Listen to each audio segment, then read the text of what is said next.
I want to welcome everyone formally here. I know some people have the cameras down, but what we're going to be doing today, we're going to explore a little bit about team coaching, particularly around co-coaching, when you coach two people in working with a team.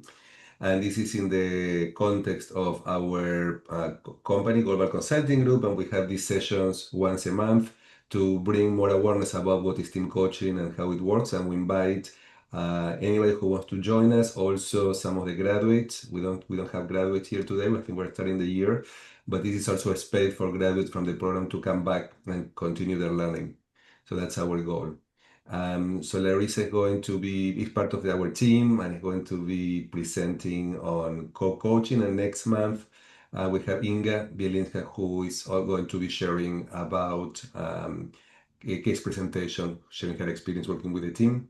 So every month is usually the second or third Tuesday of the month where we do these sessions. And so Alana, Kelly, if you want to leave me your email, I can send you the invitation so you can get the invitation formally every month if you want to participate. And these are all complimentary. And today we have Larissa, who's part of our team, and she's one of the pioneers of team coaching. She has been doing a lot of research and work on it. She is now doing her PhD, her dissertation around team coaching and supervision. So Larissa, it's great to have you here. And I don't know what else would you like people to know about you? Yeah, I'm just, what else would I like them to know? I'd like them to know that I'm very passionate. I've been in the seat that everyone has said, I think, from not being a coach to having a team of coaches, sort of organizing them and coordinating them and everything in between. So, welcome everyone. I wasn't sure who would turn up and what they'd be expecting or hoping from the call. So I've sort of assumed that most people were coaches and probably, involved with teams. But it's okay if you're not a coach yet. I think all of this will be relevant and interesting for you. So I do have sort of a formal presentation prepared, but we're a small group and I'd really like it to be as useful for you as possible. So if you want to interrupt, we do not have to follow my slides or my agenda. It's just a suggestion to spark some conversation. So do feel free we can go off script. We're going to finish at the top of the hour. So just keep that in mind as we are doing our exploration together. And this is very much what happens with teams. You kind of have an idea of maybe what you're going to do with them, and then you check in with the team and say, okay, what's here today? What's here now? What do we need to work on? So please keep that in mind as we go forward. And I will share my screen. The title, let me just make sure everyone's able to see that and you're not seeing the presenter view, you're just seeing the slides. Okay, perfect. So as Damian said, I've got the ACTC from ICF, PCC, all of that stuff. But really what I'm really passionate about is the co-coaching. And it's quite ironic that the title of the slide is Beyond the Lone Coach. And here I am. Almost always I'm working with another co-coach. I work with my business partner, Tracy, a lot. They were unavailable today, so I feel a little alone, to be honest. It's a bit weird. But anyway, welcome to the session, and thank you, Damian, for putting this on. The community that Damian sort of curates through his programs, I think, is a very strong one, and it'd be great if folks join that, and everyone's a big happy family. So this session is a short, interactive exploration of co-coaching. And I know I'm using this word co-coaching, and some people may not even know what that is. So I think we'll spend a bit of time on that. I'm not going to tell you, here's a model for co-coaching. Here's the 3 steps to co-coach. Unfortunately, that won't work. It's a bit more complex than that, but we will do some thinking about what maybe some guiding principles might be if you do find yourself in a situation where you're working with another coach. So let's just start with, what do we make up co-coaching is? And I know some of you are working with co-coaches and some of you aren't. So let's see what's here in the group. What do you, when you hear co-coaching, what does that mean or bring up for you?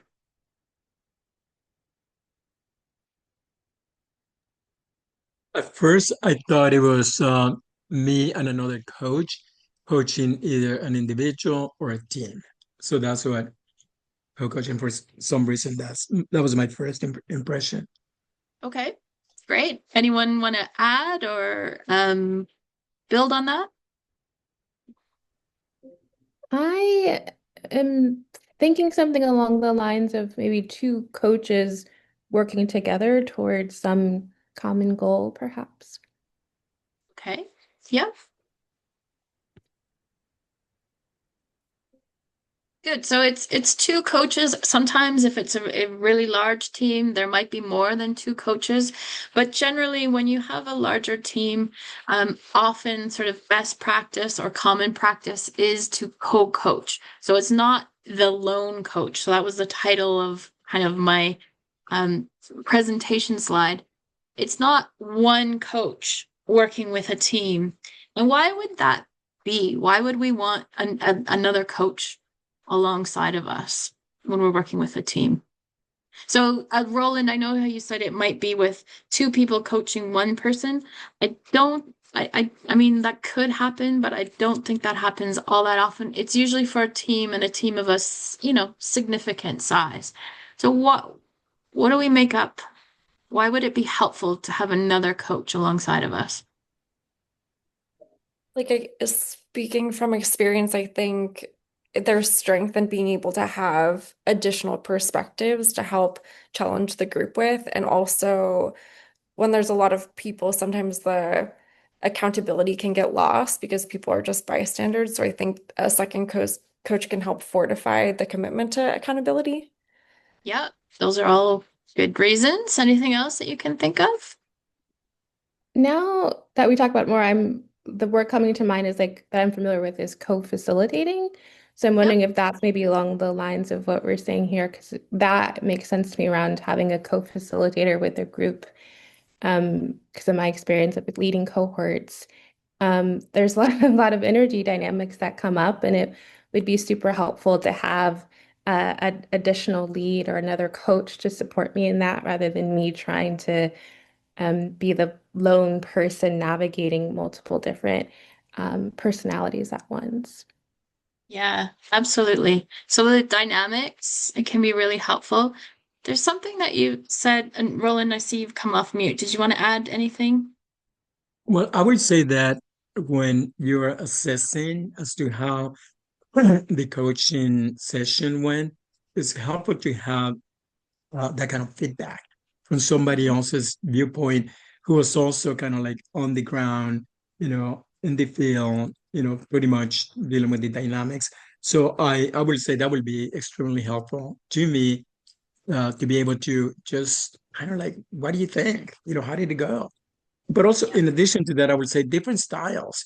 The group is most likely very diverse in terms of its, just as individuals, and some people will gravitate towards a certain style, and some people will probably gravitate towards another style, and especially if the 2 or 3 members are diverse, in terms of gender, race, and so forth. So I will say Okay, that will be some of the pluses. great. Thank you. So I'm hearing diversity a lot. I'm hearing sharing the load. Co-coaching is often described as two coaches delivering the work together. One thing that I've experienced is when it's done, it can be, I mean, like anything, it can be done really well or it can be done, not as well. And I think when it's not as well, it is, I call it kind of tag team coaching, where it's kind of like, okay, we've got this activity, which goes more maybe to facilitation than pure coaching. And Coach A, you take that activity, and Coach B takes this activity. That's completely okay, and that is so how some people do co-coaching. I think for me, what I've noticed, and as I've matured in my practice of coaching, it really becomes what you're seeing on the screen. And it's not this tag team of two people delivering, but it becomes this kind of third. And we call it, some people call it third entity or a third system. I think if you look to the history of sort of counseling, etc., there's this analytical third. It's the space that gets created between. And so that's why it's not really 1 + 1 = 2, but it's greater than that. It's something else. And I think many of you mentioned the benefit for the coaches of having sort of somebody alongside. But I think really for the team, it's modeling the messiness and the strengths and all of the things, the dynamics that you guys have mentioned that teaming is. And so when it's done really well, it can be a model for teamwork. And when it's not done so well, teams often pick up on that. And you can feel sort of this energy either from the team to the coaches or vice versa from the coaches to the team. So what I'd really like to say is it's not two coaches. It's this third relational system. It's something that gets created with, a little piece of you and a little piece of me and some of the team, and it's constantly flowing and dynamic. And it holds power. It holds difference that you guys were talking about. And it's something that's there whether we pay attention to it or name it or not. It's there. So really what it is it's a relational field, it's a power system. And what I would really say is it's a meaning-making process. And I think that's what some of you were kind of hinting at when you talked about, different perspectives and different styles and different ways of coaching. It just really helps with that meaning-making process, which team coaching really is about. It's a little bit different, I would say, than individual coaching in that way. So hopefully that kind of frames what I'm talking about today as far as co-coaching. Now, that's just my opinion. It's not the truth. It's one truth. Yeah, Roland? Yeah. So let's suppose that we're in this kind of scenario where we're co-coaching with somebody else. What would be your suggestions in terms of how conscious can you build this third entity? That space. I mean, how do you consciously create it in a way that it creates a synergy rather than just a +1 + 1? So what would be some of your suggestions in terms of just, first of all, consciously creating that space, working with that space, maximizing that space, and so forth? Yeah. Well, that's a big thing. And I think that's where it can go wrong. There's a lot of myths about co-coaching, and I want somebody, we get along, they have a similar style to me. Is that really the best co-coach? Maybe, maybe not. And I think what you're pointing to, Roland, is being very intentional. We often talk about contracting with our clients, right? Whether that's an individual client or the team, and being very clear. And sometimes we get so busy with that work over there that we forget about the work kind of at the front of the room. So I think a lot of people as co-coaches go to supervision, either peer supervision or they have a professional supervisor, and they work that through. They make agreements, they make alignments, they design, and they constantly check in on it. You start off saying, okay, this is my style, this is what I like, but you learn as you go and as you work with different teams.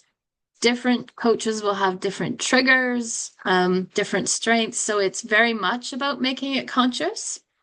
And I think, again, by role modeling that in the co-coach pair, you're also trying to do that for the team when you're team coaching, right? You're trying to raise that consciousness of who are we individually It's not 1+1 = 2 in a team. It's 1+1+1+1 plus, however many. So we're role modeling it. Hopefully that's enough of an answer for now. There's a bit more in the presentation. I think that will speak to that. Is that okay for now, Roland? Okay, great. So we've explained a little bit about what it is, and I've already asked you a little bit about why would we do it? For all of those reasons you've said and more. I'm sure all of you have heard of VUCA, volatile, uncertain. There's a million acronyms out there now. There's BANI, brittle, anxious, nonlinear, These are the things that organizations and teams are working with. I even heard a new one, I think it's called RUPT. It was rapid, unpredictable, paradoxical, entangled. So, this is the types of problems we're working with individuals. We can see it becoming more complex with teams and organizations. I think it's very much so there. So teams are mirroring kind of what there's happening in their system. And I think by co-coaching, if you're doing it well, if you're holding that system well, I think you can help with that parallel process of what good teaming could be. However, many of us don't get trained in how to work with somebody else. We focus on coaching, but we don't focus on co-coaching.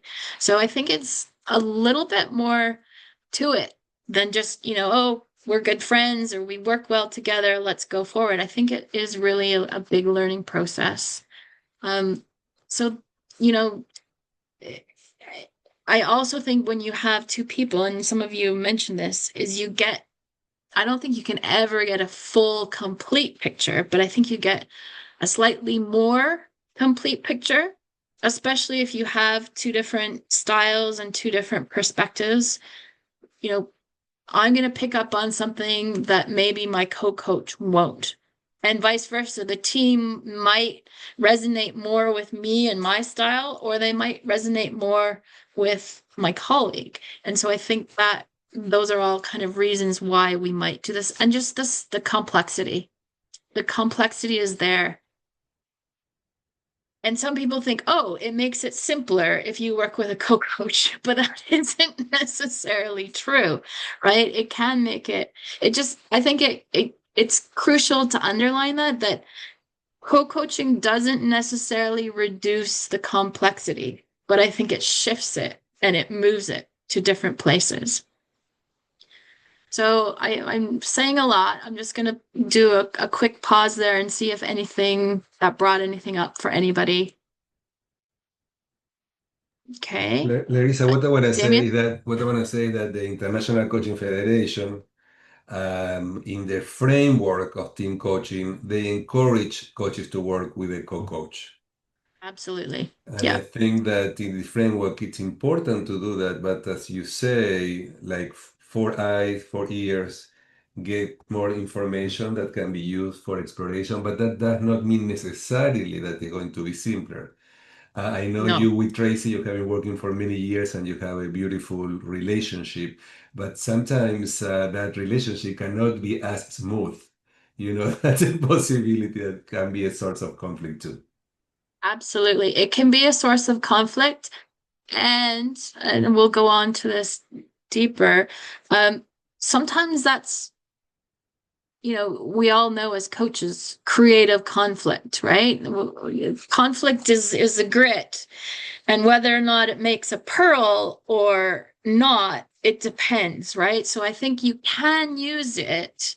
It doesn't mean you always have to see eye to eye, but you have to use that for that collective sense making. I think that's really the benefit of it. So thanks for bringing that. Noran raised her hand. I don't know if she has a comment. Noran? Yeah, please.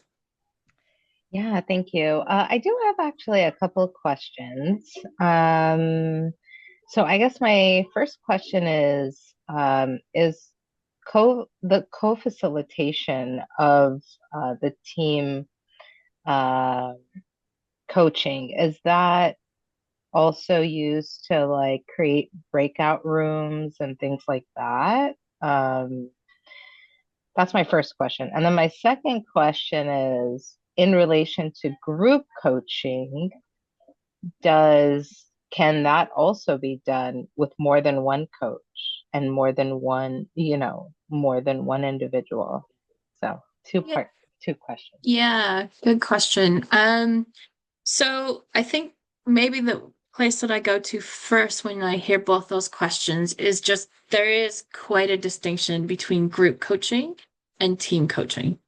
So in group coaching, to me, the simplest way to distinguish them, and I don't know if anybody wants to weigh in on this, but group coaching, there isn't necessarily a shared goal.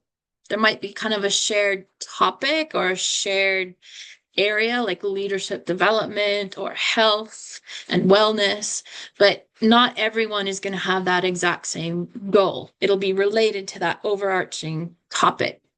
Whereas and people, unless they're from the same organization, they likely might not sort of interact a lot with each other otherwise. A team, again, sometimes people call a team, but really they're a group. But a team often has some kind of interaction together and they have a shared goal. So as far as the question about, breakout rooms and how would you do that? I mean, you might in a team have breakout rooms, but again, I think it would be working sort of towards a common goal. You might have them look at different parts of the common goal, but then always coming together to sort of make that collective shared meaning. Whereas in group, it may be a little bit different. So yes, I've done group coaching as well, and you can use, especially if it's a large group, it's very helpful to have a couple of facilitators, but that's facilitation, which is quite different than coaching. So hopefully, these are all really, quite deep topics that, but hopefully that sheds a little bit of light on that. Yeah. Okay, great. So, actually, I skipped ahead. Just from what you've heard and what you're thinking, and wherever that is perfectly great. What do you think might be the hardest part of co-coaching? There's some benefits to it for the coaches, for the team, but as Damian and I have both said, and others, it's not always a piece of cake. It's not a cakewalk. It can be challenging. So what do you think some of the challenges might be?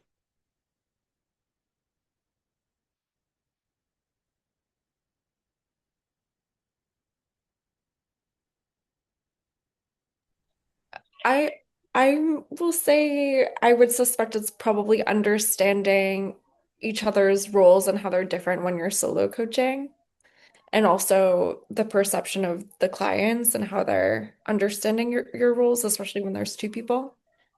Definitely. Yeah. Roles and responsibilities. How do those get shared? How do those get communicated? What else? Susie and Damien, you've had experience with this, so if you want to weigh in, love to hear from you too. Was putting it in the chat. Okay. But yeah, to me, it's really important to be aligned, to really contract with your co-coach. An experience I had many years ago is that I didn't even know I had to align too much. I mean, with this person, I had been working for so long that we just jumped into doing this together. And what we noticed that we were not aligned. We started contradicting each other. So for me, it's really important to respect each other, not contradict, and add to each other's views and not repeat what the other one had just said.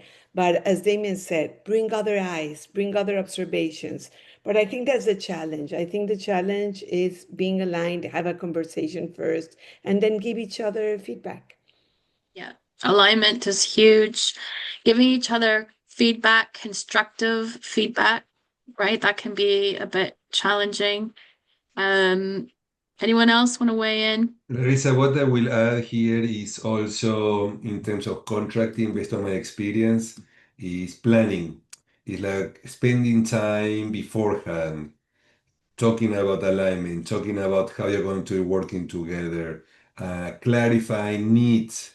Like we have different needs in terms of collaborating and facilitating. So the more time that you spend planning and contracting and clarifying, the more effective you're going to be working later.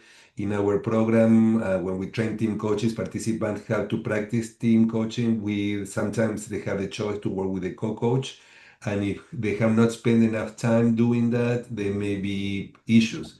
Not the conflict, Larissa, from the perspective of, okay, sooner or later in all human relationships, it may be a misunderstanding Yeah, that may happen.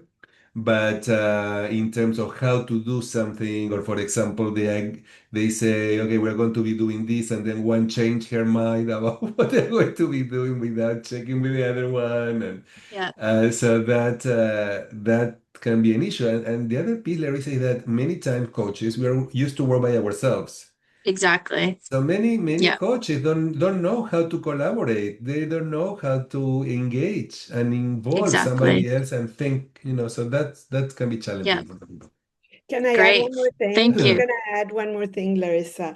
I think it's very important. I have mentored many teams in our programs, and they divide the roles, like I'll speak first and then you go in, or I'll do the Tag first team. one, you do the second one. And there are all kinds of arrangements they do. But I think it's really important to make sure your co-coach has a voice. So always ask, is there anything else you want to add? Just like Larissa just did right now. Damien, Susie, anything else you want to add? So we all feel we have a voice. I Yeah, think that's great. important. Thank you. So alignment is important, and knowing, okay, we're both thinking something, who's going to say it? Am I going to say it, without sort of having this, car crash? But there's also difference in your philosophy of what coaching is, what team coaching is, what the purpose is. Power and authority is a huge one. So am I the internal coach? Am I the coach that got the contract? Have I just been called in? Who has the authority in the co-coaching relationship? And being comfortable with, yes, you can contract and design and align ahead of time, but there's no way you can do that for everything. There's for sure going to be stuff that comes up when you're working with a team coaching, because facilitation is a bit more control, but with coaching, it's not, anything can emerge. And so being comfortable with contracting in the moment, being super vulnerable and saying, Susie, I'm not sure where we should go with the team. What do you think? Should we do that? And doing that in front of the team, again, is something, that could be quite hard. It could be quite challenging for you as the coaches. It can also be a bit off-putting for the team, because they're like, well, what do you mean you guys don't know what's going on? Right? And so that's where we're also kind of educating the client on, this is coaching. It's not facilitation, or it's not consulting, and there's a little bit of a different flavor to it. So basically, I just want to normalize that if and when you co-coach, it's completely normal, expected to have little bumps. There's going to be a little turbulence. It's not just, smooth sailing, but I think it's worth it. I definitely think it's worth it for our development. Someone was saying we learn as much as our clients do. I think it's good for the teams often, not always, but often, and also for us. So, this is what I think sometimes with team coaching, we get so focused on the team and we don't spend enough time really doing that work between the coaches. So that was that piece. So maybe just another pause here. Yeah, Roland. No, I was just going to say, I want to go back to what Damian said about the planning. And it's not just planning out the sessions, the topics, the structure, what have you, but planning in terms of having authentic, real, kind of like hidden agenda conversations, that put it all out before you actually go into the arena. Because many times we don't even know what we don't know. And in the course of discussing, well, what triggers you? What where do you excel? What, all that kind of stuff. I think that's really important, because that sets the stage, beyond the practical, and it moves into the realm of, who we are as human beings, kind of thing. Absolutely. And I think that's an important conversation. Before sessions, always have a bit of a aligning conversation at the end. We do kind of peer supervision, but we also go to a supervisor, right? Who is working on, okay, what happened there? What were the triggers? Where are your growth areas? And really unpacking that. So absolutely. Can't agree with you more. So just going to this idea of, two coaches coming together and creating this sort of third system or third space. I'd love to hear any stories of it, and maybe it was a co-facilitator, which is slightly different, but I think it can happen there, where you saw this helping or hindering the work. Right? We've all had a sort of good coaching experience and maybe a not as good coaching or teaching or facilitating or consulting. Can anyone think about a session or a situation where, the two were not great, the sum of the whole, sum was not greater, the sum of the whole was not greater than the two, whatever I'm trying to say. You know what I'm trying to say. Can anyone think of an experience like that?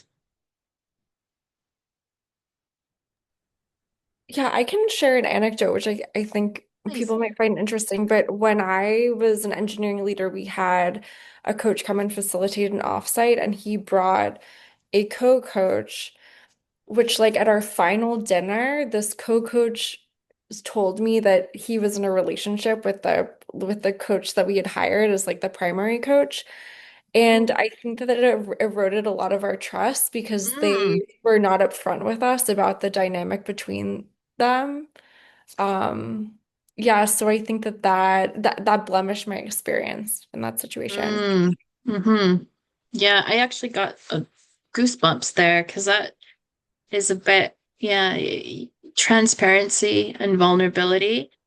And it's interesting because what you've said, it's interesting that no one on the team picked up on it, because often when there's something between it, conflict, or there's some kind of something going on, often the team can feel it and it's there. They can't name it necessarily, but there's a sense. So, something might be unspoken, but it's not necessarily invisible. And you're shaking your head. So yeah, I had told people like after this offsite about what I had learned, and they were all like, you know what? I was like thinking something was going on. So yes, but that is completely true in this situation. Yeah. Yeah, the importance of trust and vulnerability, transparency, ethical behavior, all of those things that coaches should be role models for. So I'm sorry that was your experience. Anyone else? Maybe a positive experience?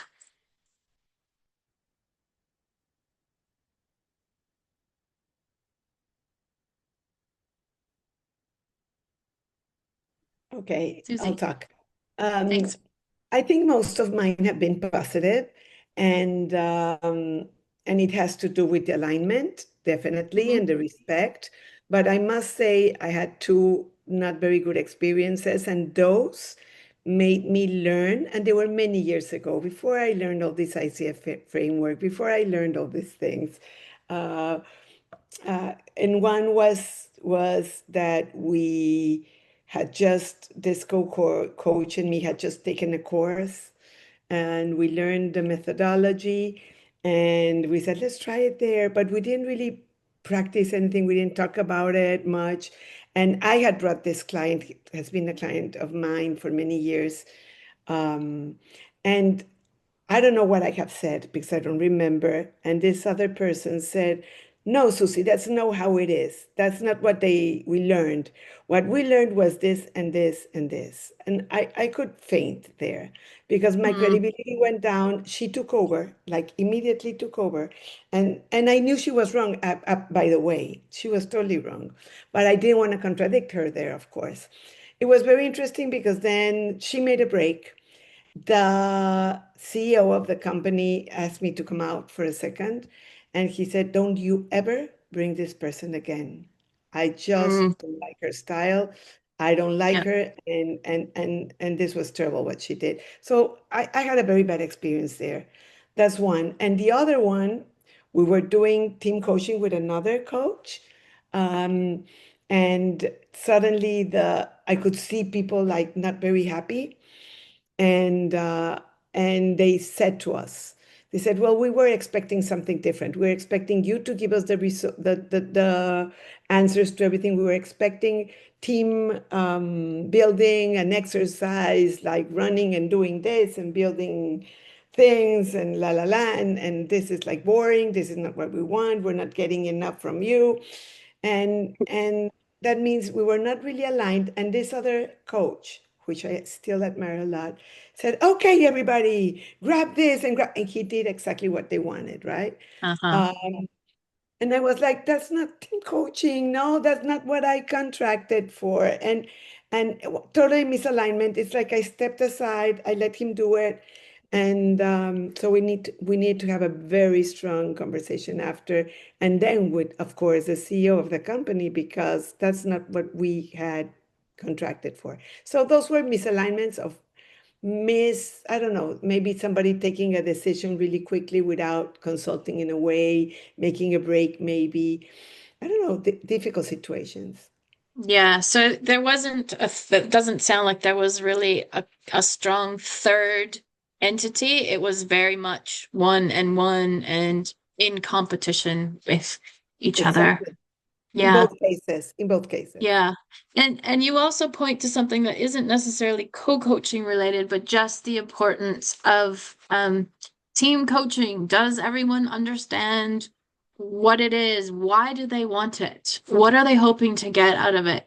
You know, it sounds like this idea of we want sort of a fun, entertaining away day.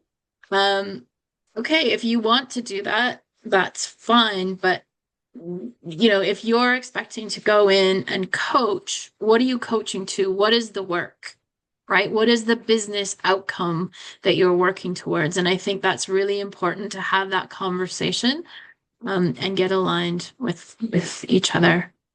Contracting with the client, right? Obviously, Yeah. you were not clear there. I want to Yeah. add something, Larissa, and we have only 8 minutes left to Yep. wrap up. But what I want to Yep. say, a key element, and it's another point that the International Coach Federation emphasizes, is working with a supervisor. Because sooner or later, you will have some things coming up that you want to talk to a third person to help you look at what maybe some blind spots that you have working together.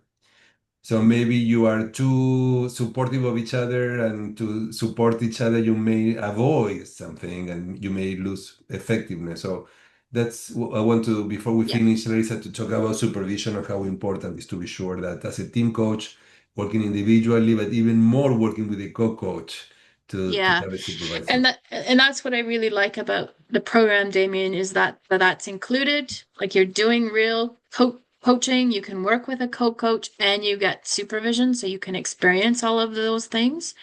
And that is actually the next slide. So just, this idea of, well, we get along well, or we have clear roles, those are kind of myths. And so, you know, going to your point about supervision, it's very common. These differences in power or seniority. Oh, I'm an MCC, especially with team coaching. Often, maybe a more experienced team coach might partner with a less experienced coach, just to help them along in their journey. And then that can sometimes cause, the person doesn't feel competent enough, or the other person feels that they're above it. There can be all kinds of things like that.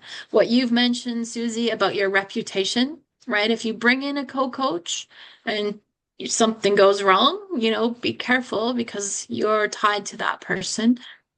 Sometimes, there might be someone who really, the team, you might want to be rescuing the team or the team leader, and the other coach might say, no, no, no, no. And then you've got a conflict there. And equally, people train at different schools or training places, and they might have a different way or process. And all of these things can kind of bump up against each other. I'm not trying to scare you away. Thanks for being with us, Susie. Bye. Bye. But those are really important things. So there is hope. I don't want to leave you with, oh my gosh, this is way too hard. I'm never going to try it. I think it is like anything. You just have to sort of get in the saddle and try it. Try. I don't really believe in experimenting on teams, but I think in a safe enough place, start to build those muscles. So some of the principles for effective co-coaching, what might help. These are some things from my own experience, from research, from theory. It's really focusing on your relationship. I think that can be an intervention. How you and your co-coach are working, how you resolve conflict, how you communicate, how you divide roles and speak to that is really important. The alignment is dynamic. It's not a one and done. You're constantly revisiting it. And so are teams, right? So everything you're doing is kind of a parallel. And the difference or the conflicts, use that as data, not as, dysfunction or a problem. It's in the system. So what is that problem or what is that challenge telling us? And then to your point that Damian just made, supervision is structural, it's part of this. It's not just sort of a nice to have. I think it's very much that's how you grow and learn. It's, tailored, just in time kind of learning that you're not going to get from training. So as we wrap up, some of you may be co-coaches, may not be co-coaches, but just be thinking about what are some of those areas that you might practice with, even if it's facilitation. And what are some of those edges? Is it hard for you to give up, a very neat, tidy agenda? I do this, you do that. Everyone will have their own piece. So just take a second to think about that. And then I'll just share that, myself, Susie, who just left, Damian, and Inga, who wasn't on the call today, and Tracy are all certified with ICF, follow the ethics of ICF, are professionals, and we are very excited to have a program where we train on this stuff. And as we said, we kind of learn with you. And so I'll stop there. And if there's any last questions, please feel free.